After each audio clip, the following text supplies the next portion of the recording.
Bienvenue aux passionnés de coaching dans le premier podcast francophone qui fait le lien entre la recherche en coaching et la pratique.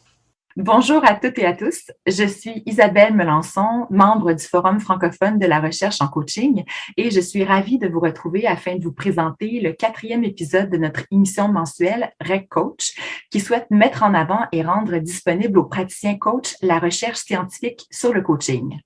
Aujourd'hui, c'est Stéphane Coulier, membre fondateur de ce forum, qui souhaite nous présenter un article de Tatiana Bashkirova et Hélène Cox, paru en 2007 dans la revue scientifique Leadership and Organization Development Journal. L'article en question s'intitule Coaching with Emotion in Organizations, Investigation of Personal Theories. Bonjour Stéphane. D'entrée de jeu, peux-tu nous expliquer pourquoi tu as choisi cet article? Bonjour Isabelle et merci pour cette introduction. Avant de vous présenter le contenu de cet article, je souhaitais partager ma gratitude envers le travail de ces deux auteurs. J'adore notamment la diversité, la profondeur et la quantité de travail, de recherche que Tatiana Bashkirova a produit, et continue à produire d'ailleurs. Que ce soit des livres de référence ou des articles scientifiques, la contribution de ces deux auteurs à la légitimation scientifique du coaching est remarquable. Tatiana Bashkirova est professeure et directrice de l'International Center for Coaching and Mentoring Studies à la Oxford Brookes University en Angleterre. Hélène Cox est, entre autres, la fondatrice d'une des revues scientifiques spécifiquement dédiées au coaching et au mentoring, à savoir l'International Journal of Evidence-Based Coaching and Mentoring. Cette longue introduction étant faite, j'ai choisi un article sur les émotions en coaching écrit il y a plusieurs années par ces deux auteurs, mais qui reste d'un grand intérêt à mon avis. Si les émotions sont parfois abordées dans les formations sur le coaching, j'ai l'impression que souvent, elles le sont du point de vue du coaché, en s'intéressant surtout à la façon de gérer les émotions dans un coaching. Or, cet article parle de la relation que le coach a vis-à-vis des émotions et de l'impact de cette relation sur sa façon de coacher. C'est très intéressant. En d'autres mots, dis-moi comment, en tant que coach, tu te positionnes face à ce concept d'émotion et je te dirai comment cela affecte ton approche de coaching. Est-ce que c'est ça? Oui, en quelque sorte. Je vais revenir là-dessus, mais je voulais aussi préciser que je partagerai également des éléments de la méthode de travail que les auteurs ont utilisée pour mener leur étude, car je la trouve particulièrement intéressante et astucieuse. Alors Stéphane, parle-nous de cet article.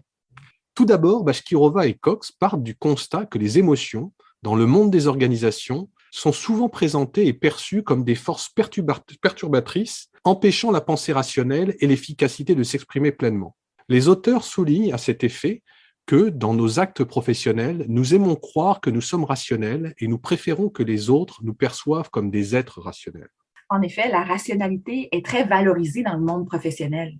Oui, les auteurs partent de ce constat.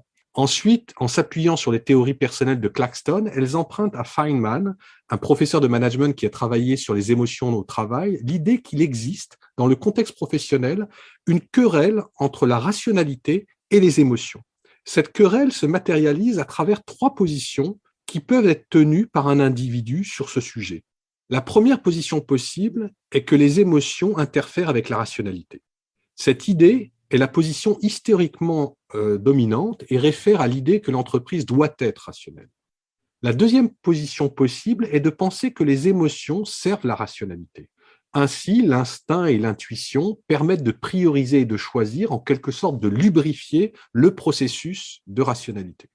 Enfin, la troisième position suggère que les émotions et la rationalité sont entrelacées et que la cognition pure n'existe pas. En ce sens, tout ce qui est réel est émotion et ainsi, la rationalité est notre élaboration linguistique a posteriori de cette réalité. Et Stéphane, ne penses-tu pas que l'idée voulant que les émotions doivent laisser leur place à la rationalité dans les organisations est un peu révolue? Regarde l'engouement des organisations envers des sujets qui traitent des émotions.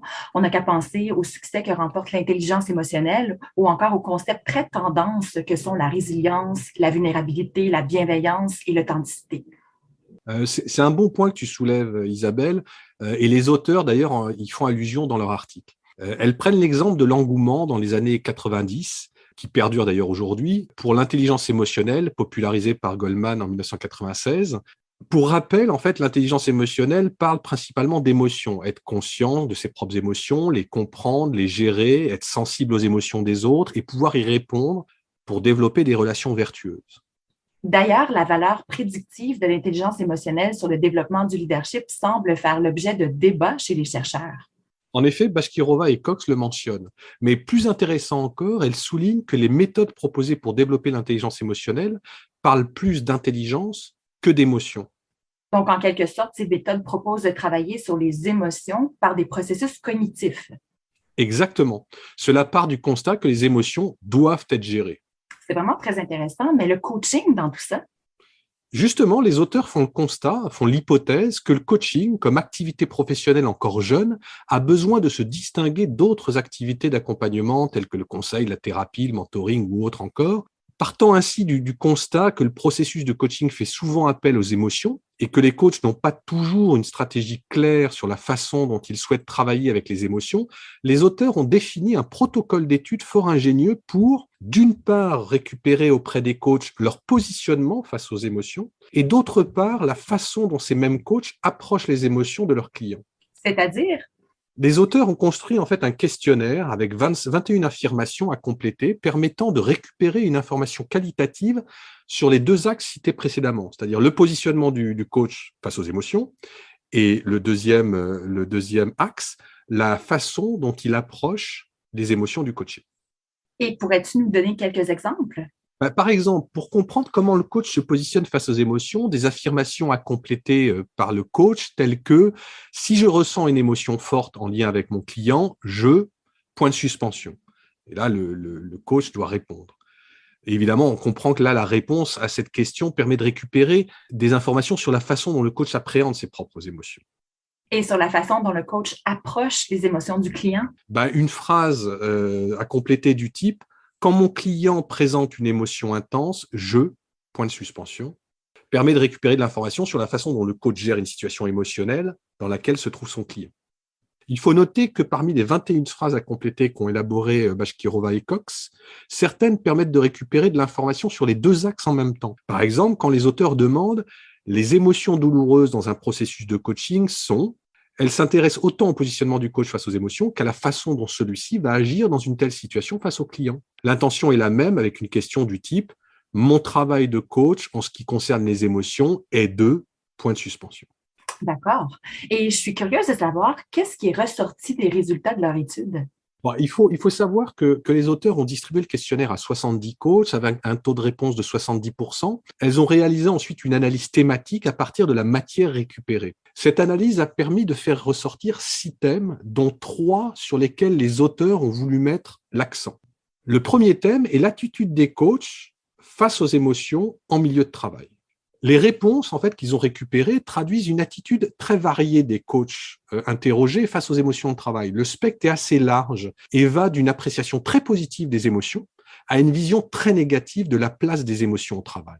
Selon les auteurs, ce constat ne peut conduire qu'à des stratégies de coaching des émotions très disparates entre coachs. Le deuxième thème concerne le rôle des émotions dans le processus de coaching. Les résultats traduisent 3 façons qu'ont les coachs de percevoir et de positionner les émotions dans un processus de coaching. La première pose les émotions comme un indicateur d'un problème que traverse le client et qui nécessite une intervention spécifique du coach afin de pouvoir garder les émotions sous contrôle. La deuxième postule que les émotions sont normales et inévitables. Elles doivent être prises en compte comme tout autre phénomène comportemental survenant lors d'un processus de coaching. Il n'y a donc aucun besoin d'y prêter une attention particulière ou de chercher à les contrôler. Enfin, la troisième stipule que les émotions constituent un bon signe de développement dans le processus de coaching. Un manque d'émotions dans un processus de coaching est plus problématique que les émotions elles-mêmes. Je trouve ce deuxième thème très intéressant pour analyser sa propre attitude face aux émotions du client. Les auteurs disent-elles autre chose sur ce thème? Oui, elles disent qu'en dépit de divergences des coachs, ces derniers sont tous unanimes pour dire qu'il est impossible d'ignorer ou de supprimer les émotions. Les auteurs soulignent l'importance des émotions comme source d'information pour le coach et pour le client sur la façon dont celui-ci évolue dans le processus de coaching. Stéphane, parle-nous enfin du troisième thème qui ressort de l'étude. Le troisième thème concerne le rôle du coach vis-à-vis des émotions du coaché. Les résultats suggèrent 3 attitudes possibles. Selon la première attitude, le coach adopte la posture de vouloir aider le client à normaliser son émotion, sans chercher à creuser trop profondément les causes de l'émotion en question. La deuxième attitude repose sur le fait que le coach adopte une approche analytique explorant les causes des émotions tout en faisant le lien avec l'agenda et le processus du coaching. Si ce lien ne peut être avéré, Les émotions qui ne sont pas en lien avec le processus de coaching sont ignorées ou laissées de côté. Enfin, la troisième attitude du coach consiste à accepter la pleine expression des émotions du client, voire à faciliter leur expression. Et pourrais-tu nous donner des exemples concrets pour que ce soit plus clair? Prenons le cas d'un coaching en milieu de travail dans lequel le client a établi un objectif en lien avec son développement professionnel, quel qu'il soit. Lors d'une séance, il expose sa frustration, voire une certaine colère face à l'attitude de son conjoint dans des situations domestiques. Si l'on reprend les trois attitudes exposées précédemment, on pourra schématiquement et de façon très simplifiée imaginer trois coachs avec des réactions différentes.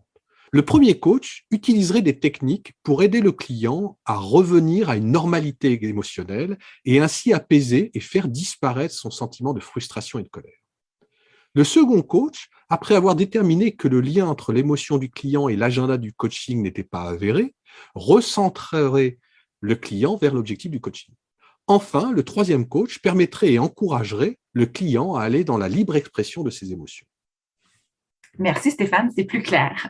Donc, ça permet de prendre acte de tout le spectre des possibles lorsqu'on parle de coacher avec les émotions en organisation, pour reprendre le titre de l'article. Et justement, est-ce qu'il y aurait autre chose à nous dire sur cet article? Oui, et c'est là que je trouve que le protocole de l'étude conduite par Bashkirova et Cox est ingénieux et assez profond. Les auteurs ont cherché à croiser les réponses des coachs au deuxième thème à celles du troisième thème, c'est-à-dire le rôle des émotions dans le processus de coaching au rôle du coach vis-à-vis des émotions du coaché. Et ils ont essayé d'analyser la cohérence de ces réponses. À partir de cette analyse, ils en tirent quelques réflexions, parmi lesquelles 1. Il existe une multitude d'attitudes face aux émotions. Deuxième élément, ces attitudes peuvent refléter aussi bien un point de vue philosophique et articulé quasi existentiel sur la vie qu'une idée vague et une croyance irrationnelle. Enfin, troisième point, le manque de réflexion sur son positionnement face aux émotions peut conduire à des postures rigides et à des stratégies d'intervention inefficaces. Plus généralement, les auteurs concluent avec un constat rassurant. Il semble qu'il y ait une cohérence entre la posture d'un coach face aux émotions et la façon dont celui-ci travaille les émotions avec son client. C'est-à-dire? Par exemple, si tu prends un coach qui considère que les émotions indiquent un problème chez le client, il aura plus tendance à aider celui-ci à résoudre le problème qui a créé les émotions en cherchant à normaliser celles-ci. Par contre, si le coach considère que les émotions sont normales et inévitables, il essaiera par l'analyse de lier celles-ci avec l'agenda du coach afin de s'assurer de rester dans le cadre du contrat de coaching. Enfin, si un coach considère que les émotions sont significatives d'un moment clé de développement lors du coaching, il aura tendance à faciliter la pleine expression des émotions du client. Merci Stéphane, c'est encore plus clair. Avant de conclure, j'aimerais te poser quelques dernières questions si tu me le permets. Avec plaisir. Alors, tout d'abord, qu'est-ce qui t'a fait choisir cet article, qui, rappelons-le, n'est pas très récent? Oui, pas très récent en effet, mais que je trouve assez intemporel par le sujet qu'il traite. Je m'arrêterai sur une raison principale, même s'il y en a plusieurs, qui est liée au contenu même de l'article.